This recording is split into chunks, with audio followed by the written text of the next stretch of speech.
Ghana has just achieved the immense feat of undertaking general elections within a COVID-19 context and in a largely peaceful and orderly manner.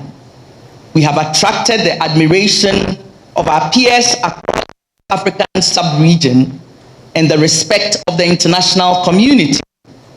Today, every citizen of this nation should be proud to be a Ghanaian. Notwithstanding the above, developments following the declaration of the elections require that we, as a governance platform, clarify the dynamics of the current political situation and how to respond to it. We wish to assure citizens that the 1992 Constitution has adequate provision for redress of their concerns through civil and non-violent processes. A key development has been the National Democratic Congress's contestation of the elections.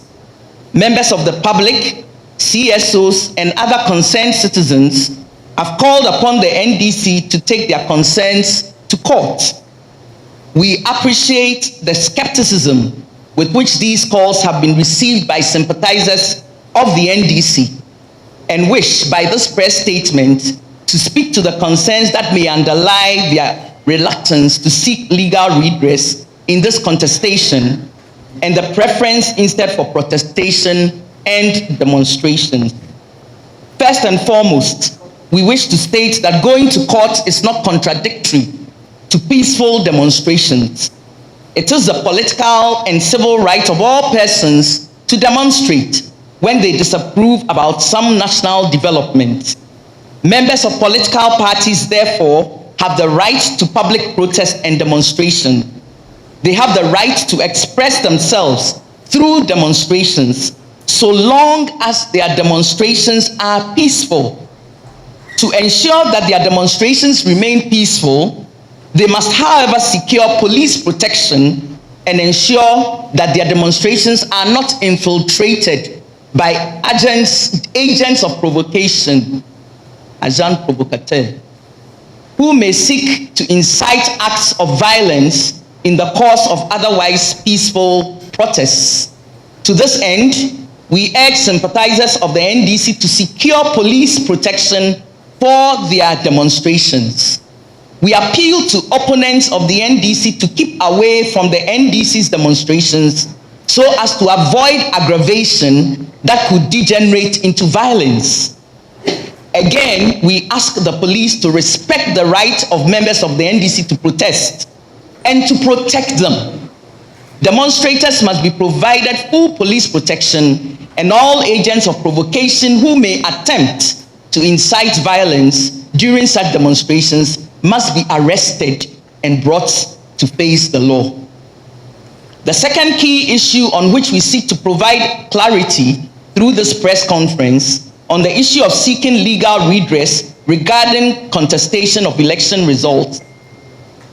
As we have stated before, carrying out demonstrations and going to court are not mutually exclusive nor contradictory. Legal recourse may be pursued even as peaceful demonstrations are carried out. Therefore, we join the voices of the sections of the public to urge the NDC to present their concerns to the courts for legal redress. We wish to emphasize in this regard that going to court does not amount to a lost cause. We fully appreciate that the aggrieved parties may be concerned over the length of time required in pursuing court cases, and the fact that during this time, the processes of swearing in the president and parliamentarians will take place, seemingly bringing their case to naught. We wish, therefore, to explain that the Constitution indeed provides a tight schedule of statutory dates for the swearing in of the elected president and parliamentarians. This schedule will have to be followed in order that the entire system of governance does not come to a standstill, leading to a constitutional crisis. We wish to assure members of the public that the courts have the mandate to effect necessary changes following their verdicts on election-related disputes. We must now draw attention of the two largest political parties, the NDC and the MPP, to the new reality in which we find ourselves as a nation. The election results send out a clear message to them from the electorate, which is that they wish to see opposing members of parliament working together and not at cross purposes. Beyond the settlement of the current election-related contestation, therefore, the two political parties will need to work together, as alluded to by President Nana Akufo-Addo in his speech shortly after the declaration of the election results. We therefore urge the parties to begin to initiate facilitated dialogue right away. We would like to emphasize that. We therefore urge the parties to begin to initiate facilitated dialogue right away. This dialogue must seek to decipher and clearly understand the mind of the electorate as reflected in the skirt and blouse voting patterns which we have witnessed, making meaning of it and identifying how it needs to be expressed practically in governance over the period of January 2021 to January 2025. The election results express the will of the electorate. We urge the political parties to carefully exercise the new governance mandate over the next 4 years in order to make our democracy inclusive, more accountable, and our economic development stronger.